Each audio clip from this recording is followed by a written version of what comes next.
දැන් මේ ඉදිරි කාලයේ පින්වතුනි බොහොම දරුණු කාලයක් උදා වෙන්න යන්නේ. ඔබ ගෙදර ෆෝන් එකක් තියෙනව නේද?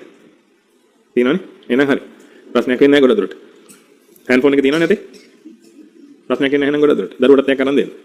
දැන් එකක් අරන් දුන්නා තව එකක් අරන් දෙන්න.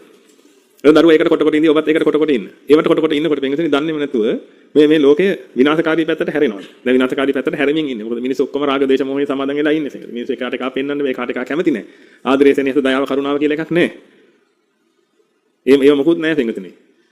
ඒ කිසි දෙයක් නැති නිසා පින්වතුනි අද මේ මිනිස්සුන්ගේ හදවත් කුණු වෙවි තියෙන්නේ. ඒ හදවත් කුණු වෙවි තියෙනකොට පින්වතුනි මේ විශ්වයට ඔක දරන්න බෑ. විශ්වය කියලා කියන්නේ තනිකරම පින්වතුනි මේ මිනිස්සුන්ගේ තියෙන විපාක. මිනිස්සුන්ගේ සත්තුන්ගේ සියලු සත්‍යයන්ගේ තියෙන විපාක තමයි විශ්වය කියලා කියන්නේ පින්වතුනි. අන්නේ විපාක විශ්වයේ පින්වතුනි කළු ස්වභාවය වැඩි වෙන්න පින්වතුනි ඔය කළු ස්වභාවය අඩු වෙන්න ඕනේ. ඒ කියන්නේ අන්බැලන්ස් නේ. කළු ස්වභාවය තියෙන්න ඕනේ සුදු ස්වභාවය තියෙන්න ඕනේ පින්වතුනි. ඔය දෙක මේ විදිහට තියෙනවා. ඔය තියෙන එකේදී පින්වතුනි කළු ස්වභාවය වැඩි වුණොත් එහෙම පින්වතුනි ඒ කළු ස්වභාවය අඩු වෙන්න ඕනේ. මම මේකට කලිනුත් කියලා තියෙනවා ඔබට මතක් කරලා බලන්න ආයෙසරයක්. කළු ස්වභාවය අඩු වෙන්න ඕනේ. කළු ස්වභාවය අඩු වෙන්න පුළුවන් ක්‍රම දෙකයි තියෙන්නේ පින්වතුනි. එක ක්‍රමයක් තමයි පින්වතුනි අරිහත් වෙලා පිරිනිවන් පාන එක. ඒ කියන්නේ ඔබ සෝතාපන්න ඵලයටපත් වුණා නම් සතර අපායේ යන්න තියෙන සියලුම විපාක අහෝසි වෙලා යනවා. අන්න කළු විපාක තෝගයක් අහෝසි වෙලා ගියා. සෝතාපන්න ඵලයටපත් වුණා. අරිහත් වෙලා පිරිනිවන් පෑම සියලු විපාක අහෝසි වෙලා ගියා. ඔන්න එක ක්‍රමයක්. ඒ කියන්නේ අඩුම සෝතාපන්න ඵලයටපත් වීම තමයි එක ක්‍රමයක් වෙන්නේ පින්වතුනි. කළු කිරණ, ඒ කියන්නේ කළු කිරණ නෙවෙයි කළු විපාක නසන්න. එහෙම නැත්නම් ඒවා පරිසම් දෙන්න ඕනේ. ඔය දෙක තමයි තියෙන්නේ. දැන් ඔබ දන්නව නේද ඔක්සිජන් සහ කාබන් ඩයොක්සයිඩ් කියන දෙක බැලන්ස් එකේ තියෙන්න ඕනේ නේද?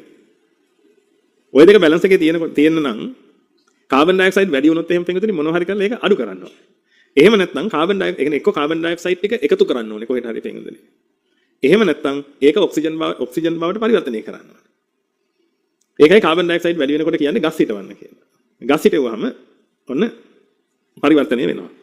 එහෙම නැත්නම් කියනවා කාබන් ඩයොක්සයිඩ් ටික එකතු කරන්න පුළුවන්. කාබන් කැප්චරින් කියලා ක්‍රමයක් තියෙනවා. ඒක එකතු කරලා මහ මූදේ ආසේ ගන්නවා අරන් ගිහලා තියෙනවා.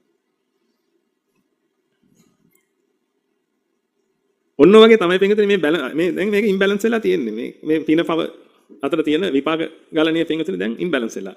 ඒ ඉම්බැලන්ස් වුණාට පස්සේ කළු ස්වභාවය නම් වැඩි පින්වතුනි. ඕකට කරන් තියෙන එකම මේ තමයි පින්වතුනි ලෝක පරිසම්දේයයි. ඒක නිසා ඔබ අප සියලු දෙනාගේම තියෙන කළු විපාක එකවර පරිසම් දෙන්න පුළුවන් පරිසරයක් ඉදිරියේදී හැදෙන්න ගොඩක් දුරට ඉඩ දෙනවා. ඒක මේ පින්වන්ත මිනිස්සු ටික බේරිලා පව්කාරයෝ යනවා කියලා එකක් නෑ. පින්කාරයෝයි පව්කාරයෝ කියලා කාර්යෝ දෙගොල්ලක් නෑ පින්වතුනි. කොයි කිල්ලොටෙත් කුණු ටික තියෙනවා. ඔය හැම කිල්ලොටවලම කුණු තියෙනවා. මේ කිල්ලොටෙත් තියෙනවා.